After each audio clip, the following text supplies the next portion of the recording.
ಕೊನೆಗೂ ಅಧಿಕೃತವಾಗಿ ಸರ್ಕಾರದ ಆದೇಶದಂತೆ ಉತ್ತರ ಕನ್ನಡ ಜಿಲ್ಲೆಯ ಕರಾವಳಿಯಲ್ಲಿ 2 ತಿಂಗಳು ಮೀನುಗಾರಿಕೆ ನಿಷೇಧವಾಗಿದೆ.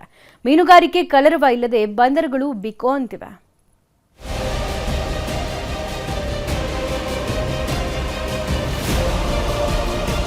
ನಿತ್ಯ ಆಳ ಸಮುದ್ರಕ್ಕೆ ಇಳಿದು ಮೀನು ಶಿಕಾರಿ ಮಾಡುವ ಕಡಲ ಮಕ್ಕಳಿಗೆ ಇನ್ನೆರಡು ತಿಂಗಳು ವನವಾಸವಿರಲಿದೆ. ಪ್ರತಿದಿನ ಬೋಟ್ಗಳನ್ನ ಆಳ ಸಮುದ್ರಕ್ಕೆ ಇಳಿಸಿ ಮೀನಿನ ಶಿಕಾರಿ ಮಾಡುವ ಕಾಯಕವನ್ನ ಮೀನುಗಾರರು ವರ್ಷ ಪೂರ್ತಿ ಮಾಡುತ್ತಾರೆ. ಆದರೆ ಜೂನ್ ಮತ್ತು ಜುಲೈ ತಿಂಗಳಲ್ಲಿ ಸರ್ಕಾರ ಮೀನುಗಾರಿಕೆಗೆ ನಿಷೇಧ ಹೇರಿದ್ದು, ಮೀನುಗಾರಿಕೆ ಚಟುವಟಿಕೆಯಿಂದ ಕೂಡಿರುತ್ತಿದ್ದ ಬಂದರುಗಳು ಬಿಕೋ ಎನ್ನುತ್ತಿವೆ.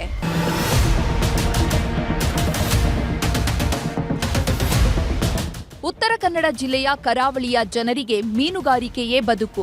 ಕಳೆದ ವರ್ಷ ಆರಂಭದಲ್ಲೇ ಮೀನುಗಾರಿಕೆಗೆ ತೊಡಕಾಗಿದ್ದು, ಸಮುದ್ರದಲ್ಲಿ ಆದ ವಾಯುಭಾರ ಕುಸಿತ, ಅತಿಯಾದ ಮಳೆ, ಅಲೆಗಳ ಅಬ್ಬರದಿಂದ ಮೀನುಗಾರರು ಆರ್ಥಿಕ ಸಂಕಷ್ಟ ಅನುಭವಿಸಬೇಕಾದ ಪರಿಸ್ಥಿತಿ ಇತ್ತು.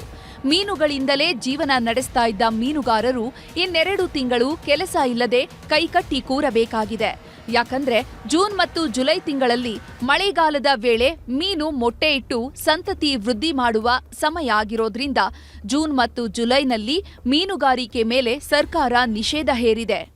ಪ್ರತಿ ವರ್ಷದಂತೆ ಈ ವರ್ಷವೂ ಕೂಡ ಕೇಂದ್ರ ಸರ್ಕಾರ ಮತ್ತು ನಮ್ಮ ಕರ್ನಾಟಕ ರಾಜ್ಯ ಸರ್ಕಾರ ಮೀನುಗಾರಿಕೆ ಋತುವನ್ನು ಬ್ಯಾನ್ ಮಾಡೋದ್ರ ಮೂಲಕ ಆದೇಶ ಮಾಡಿದೆ.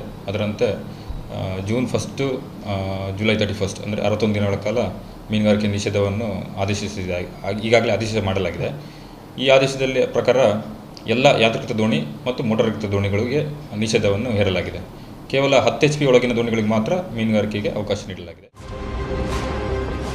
ಇನ್ನು ಸದಾ ಮೀನುಗಾರಿಕೆಯಿಂದ ಗಿಜುಗುಡುತ್ತಿದ್ದ ಬಂದರುಗಳು ಈಗ ಬಿಕೋ ಎನ್ನುತ್ತಿವೆ.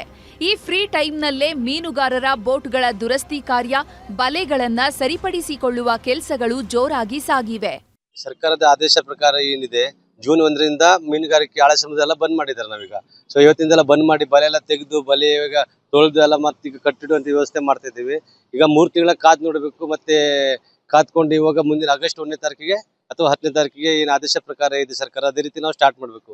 ಎಲ್ಲ ಚೆನ್ನಾಗೇ ಇತ್ತು. ಆದ್ರೆ ಮೀನು ಎಲ್ಲ ಸ್ವಲ್ಪ ಸಿಕ್ಕಿದೆ. ಆದ್ರೆ ಈಗ ಒಂದು ತೊಂದರೆ ಅಂದ್ರೆ ಗ್ಯಾಸಿನ ಪ್ರಭಾವ ಆಗಿ ಡೀಸೆಲ್ ಪ್ರಭಾವ ಸ್ವಲ್ಪ ಸಿಕ್ಲಿಲ್ಲ ಆ ಟೈಮಲ್ಲೆಲ್ಲ. ಅದೊಂದು ತೊಂದರೆ ಆಗಿದ್ಬಿಟ್ರೆ ಮೀನೆಲ್ಲ ಒಳ್ಳೆ ಪ್ರಮಾಣದಲ್ಲಿ ಆಗ್ಬೋದು ಅಂತ ಈ ಸತಿ ಒಳ್ಳೆ ಆಗಿದೆ. ಒಟ್ನಲ್ಲಿ 2 ತಿಂಗಳ ಬಳಿಕ ನಿಷೇಧ ತೆರವಾಗಲಿದ್ದು ಮತ್ತೆ ಮೀನುಗಾರಿಕೆ ಪುನರಾರಂಭವಾಗಲಿದೆ.